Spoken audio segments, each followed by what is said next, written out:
Welcome to Kavitha recipe Tamil. இன்றைக்கி பார்க்க போகிற ரெசிபி கோதுமை அல்வா எப்படி செய்யலாங்கிறத பார்க்கலாம் வாங்க. ஃபஸ்ட்டு இந்த ரெசிபி செய்ய இந்த கப்பில் ஒரு கப்பு கோதுமை மாவு எடுத்து வச்சுருக்கேன். அதே கப்பில் 1.5 கப்பு சர்க்கரை, 2 கப்பு கூட சேர்த்துக்கலாம். ஸ்வீட் அதிகமாக தேவைன்னா நீங்கள் 2 கப்பு கூட சேர்த்துக்கலாம். 1.5 கப்பு கரெக்டாக இருக்கும். இந்த அளவு எடுத்திருக்கேன். நெய், முந்திரி இதை வச்சு தான் செய்யணும். இப்போ எப்படி செய்யலாங்கிறத பார்க்கலாம். இப்போ ஸ்டவ்வை பற்ற வச்சு ஒரு பேன் எடுத்துக்கோங்க. ஹீட் ஆன உடனே ஒரு ஸ்பூன் நெய் சேர்த்து முந்திரியை வறுத்துக்கலாம். இந்த பக்கம் ஒரு பேன் எடுத்து சர்க்கரையை இது கூட சேர்த்து கேரமல் பண்ணிக்கிடலாம். இப்போ நெய் சேர்த்து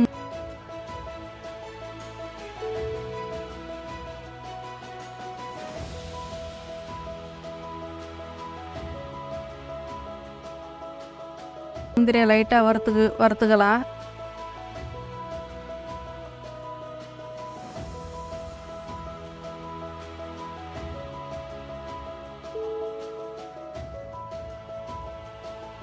இப்போ அந்த 1.5 கப்பு சர்க்கரை இருக்குல்ல, 2 கப்பு கூட சேர்த்துக்கலாம். நீங்கள் 1.5 கப்பு சர்க்கரையும் இது கூட சேர்த்து இந்த மாதிரி சர்க்கரை நல்லா முழுமையாக உருகம் தோட்டிக்கு இந்த மாதிரி நல்லா மிக்ஸ் பண்ணிக்கிட்டே இருக்கணும்.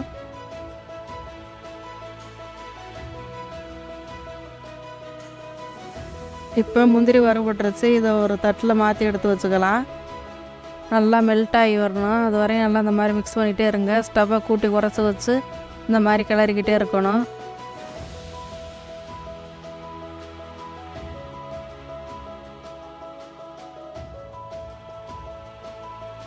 இப்போ அதே நெய்யில் அந்த கோதுமை மாவு இருக்குல்ல, அதை இது கூட சேர்த்து நல்லா அதையும் நல்லா வறுத்துக்கணும்.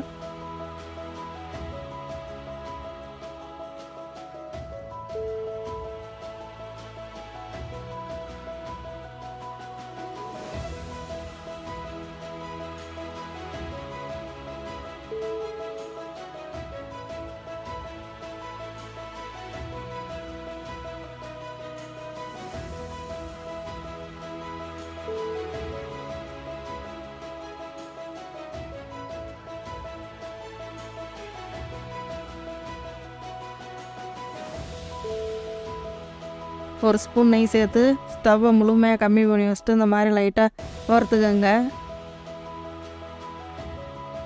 இந்த பக்கம் நல்லா சர்க்கரையை இந்த மாதிரி மிக்ஸ் பண்ணிகிட்டே இருங்க. இந்த மாதிரி வரும், கட்டி கட்டியாக வரும். திரும்ப அது நல்லா பாத்திரத்தில் ஒட்டாத அளவுக்கு இந்த மாதிரி கிளறிக்கிட்டே இருக்கணும். சர்க்கரை ஃபுல்லாக கரைகிறதுக்கு ஒரு 2 நிமிஷம் 3 நிமிஷம் ஆகும். அது வரையும் நீங்கள் இந்த மாதிரி மிக்ஸ் பண்ணிகிட்டே இருக்கணும்.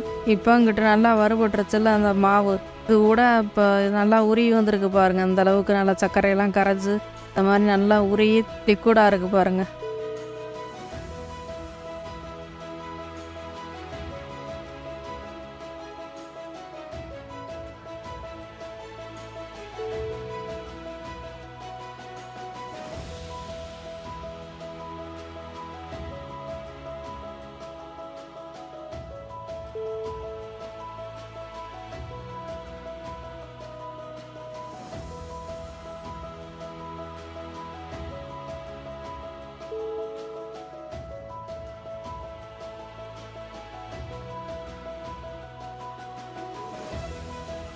சிறப்பு மாதிரி இதை எடுத்து இது கூட சேர்த்துக்கலாம்.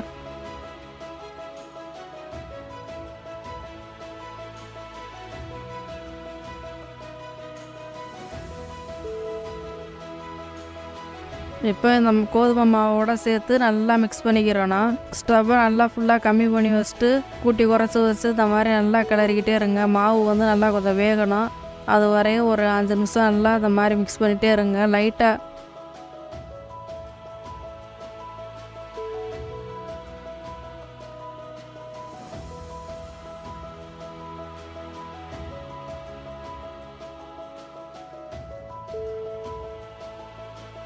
சுவை அதிகரிக்கிறதுக்கு லைட்டாக தூள் சால்ட்டு சேர்த்து கொஞ்சம் தேவைக்கேற்ற மாதிரி நெய்யை கூட்டி குறைச்சி சேர்த்துக்கோங்க. நல்லா இந்த மாதிரி நல்லா மிக்ஸ் பண்ணிகிட்டே இருக்கணும்.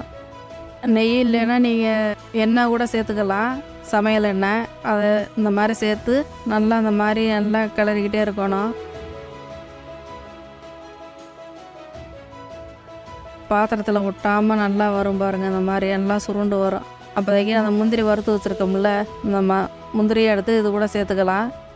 இப்போ பாருங்கள் நல்லா வெந்து நல்லா இந்த மாதிரி வந்திருக்கு பாருங்கள். பாத்திரத்தில் அப்படியே ஒட்டாமல் அப்படியே இந்த மாதிரி வர்றப்ப தான் கரெக்டான பக்குவம்.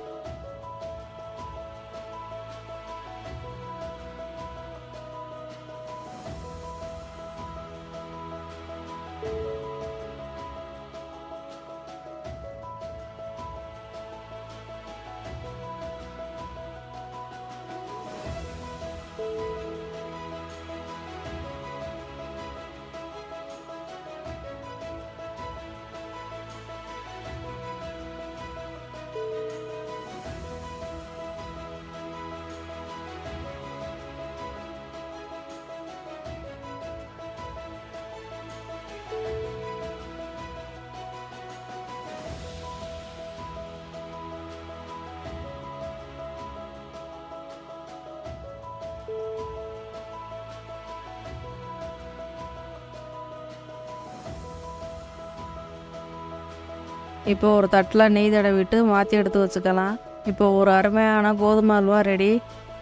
இந்த மாதிரி வீட்டில் இருக்க பொருளை வச்சு குழந்தைங்களுக்கு இந்த மாதிரி செஞ்சு கொடுங்க. ரொம்பவே நல்லாயிருக்கும். இந்த வீடியோ பிடிச்சிருந்தா லைக் பண்ணுங்கள், ஷேர் பண்ணுங்கள், சப்ஸ்கிரைப் பண்ணுங்கள்.